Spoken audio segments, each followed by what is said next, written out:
ஜெபம் என்ற பலிபீடம் அது நொறுக்கப்பட்டு இருக்கிறது. ஜெப பலிபீடங்கள் மீண்டும் கட்டப்பட வேண்டும். எப்படி வேதம் வாசிக்கிறது ஆண்டவருக்கு ரொம்ப பிரியமோ, அதே போல நீங்கள் ஜெபித்தாலும் கர்த்தர் பிரியப்படுவார்.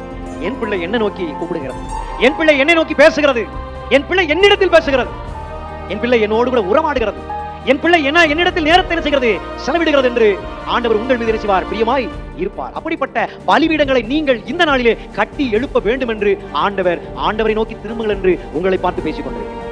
உங்கள் இருதயத்தை சோதித்து பாருங்கள். நீங்கள் ஜெபிக்கிறீர்களா? உங்கள் மனசாட்சியை தொட்டு நீங்கள் ஆண்டவரத்தில் செய்யுங்க. இன்னைக்கு ஒரு தீர்மானத்தை எடுங்க. இனிமேல் நான் ஆண்டவருக்கு ஒரு 5 நிமிடத்தை கொடுப்பேன். சொல்ல மாட்டீங்க? அதுல சொல்லுங்க, 1 மணி நேரம் கொடுத்து பார், உன்னை தேவன் உயர்த்துவார் அப்படின்னு ஆராதனையில ஆண்டவருடைய பாடல்களை நான் பாடி மகிமைப்படுத்துவேன். ஆண்டவருக்கு 1 மணி நேரங்கள் கொடுக்க முடியாவிட்டாலும் ஆண்டவருக்காக காலையில் எழுந்தவுடன் ஒரு 5 நிமிடம், மாலையில் தூங்குவதற்கு முன்பாக ஒரு 5 நிமிடத்தை ஆண்டவருக்கு நீங்கள் செலவிடுங்கள். நிச்சயமாக நிறைவான பலன் உங்களுக்கு. அல்லேலூயா சொல்லுங்களேன்.